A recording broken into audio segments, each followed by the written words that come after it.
ส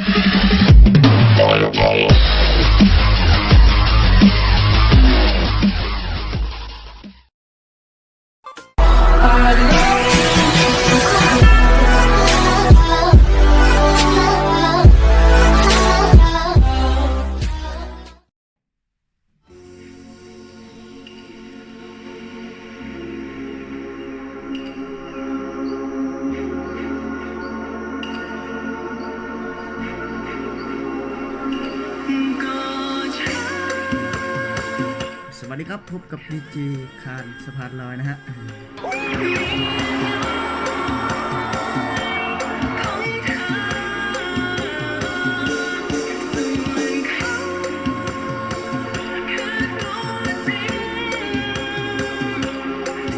เรา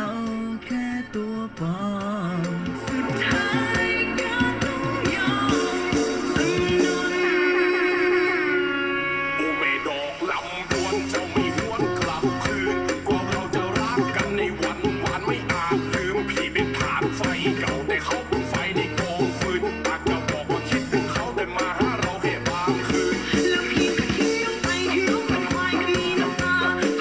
หัวใจนะครับไม่ใช่หัวนมที่จะมาขยี้และบุมและจากไป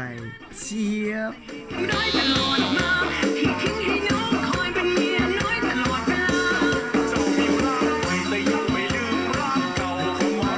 รักเรา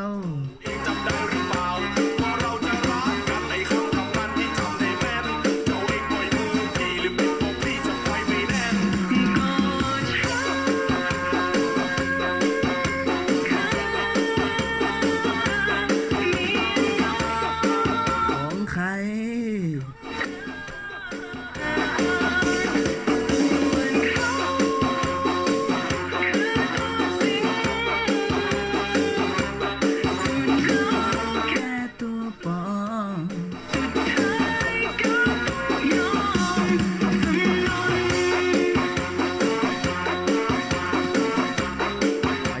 อย่าไปช่วงนี้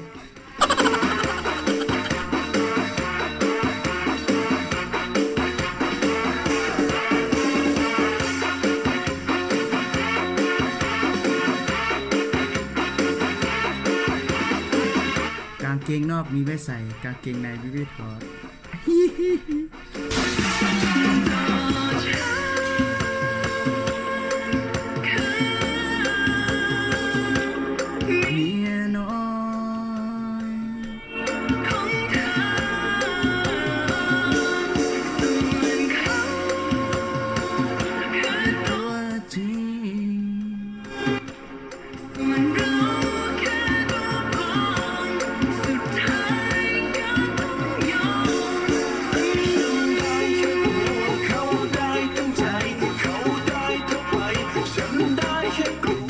อย่าไป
เกมตัวนะฮะไป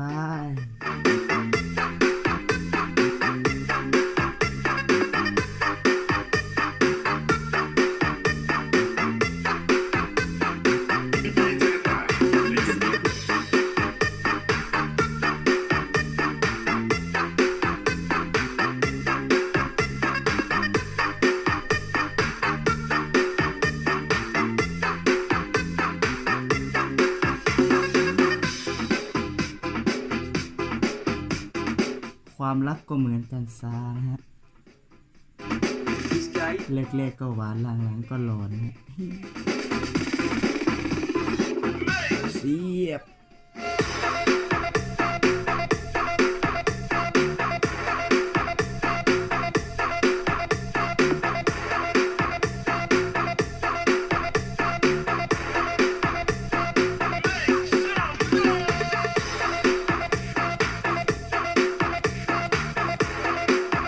เดี๋ยวเรามาเปลี่ยนฮีทกันนะครับ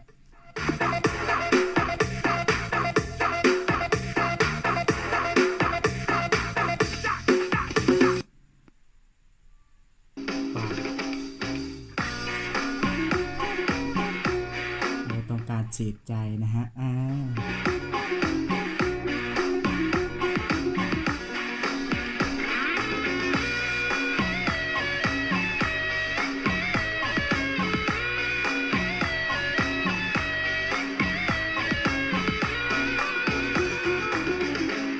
บ่แม่นขอทานูบ่ต้องการเศษใจเก็บเอาคืนไปคันให้มาพอกำกา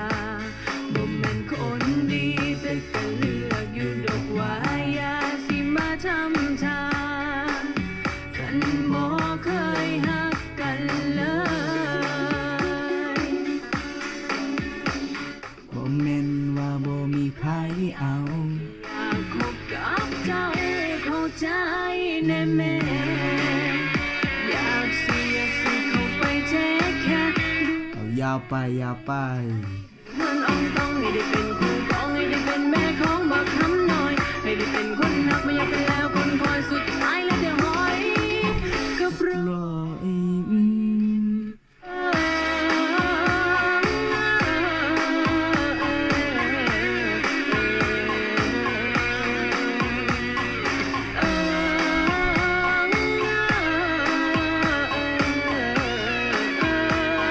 หัวใจน่าไม่ใช่หัวนมที่จะมาขยี้และบ่มแล้วก็จากไปเทียบไปเพื่ออะไรก็แค่ต้องการความรักและไม่ใช่แค่เศษใจอยู่ต่อคงเช้าตายหามัน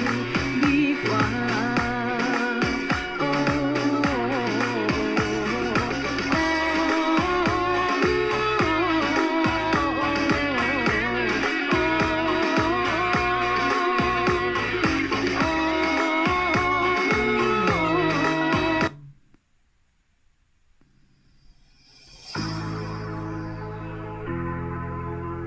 จังหวะนี้เราเปลี่ยนจังหวะนะครับ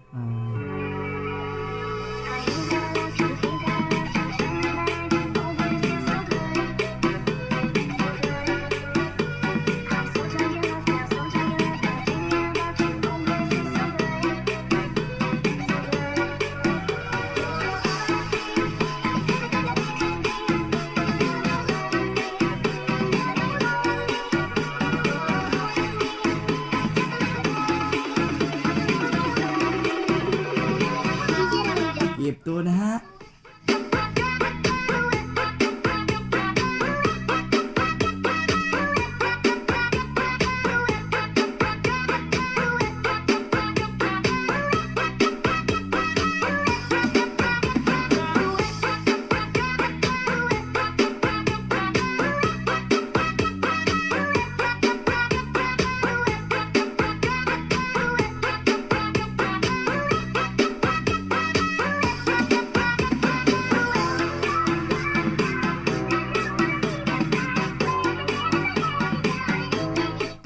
ต้นไม้มีลายเศษก็คงไม่แปลกที่เธอหลายใจเชียบ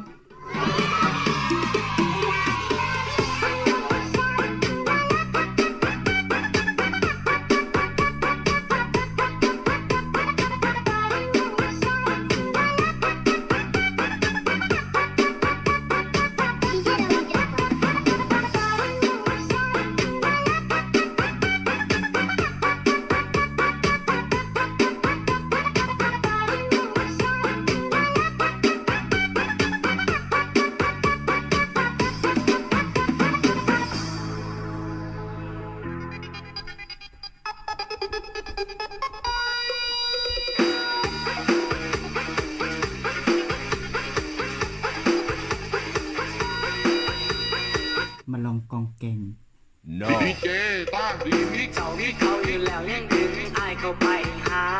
อายคนนอกสายตาเจ้าบ่แค่บ่สน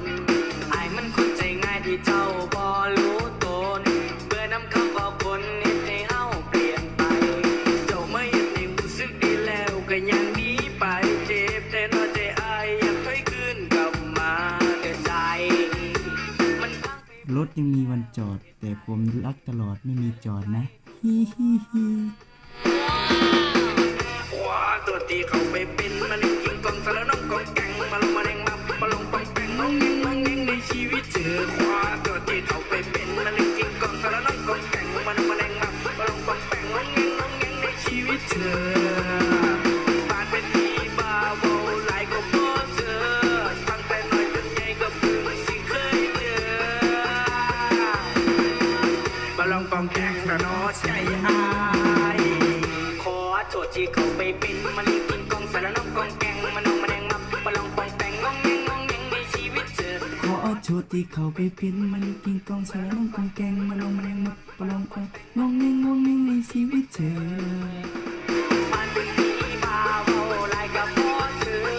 ตั้งแต่น้อยจนใหญ่ก็เพิ่งสิเคยเจอมาลองกองแกงแทนน้อใจอาย แรกก็ตั้งใจฮัก หลังก็ตั้งใจลืมฮิ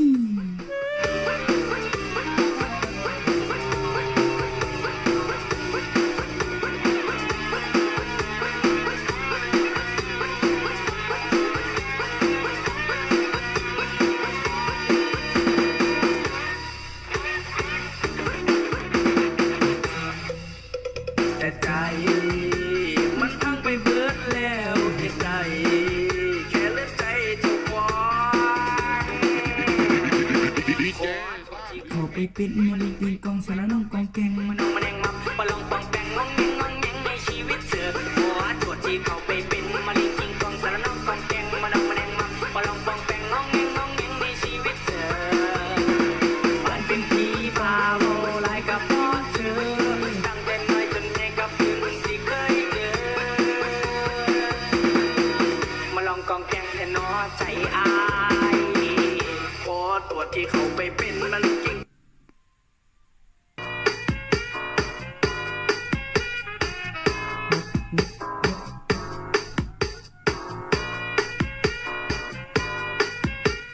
ยาวไปสู้นี้อ่าฮะ อยากบอกรักเธอทั้งใจ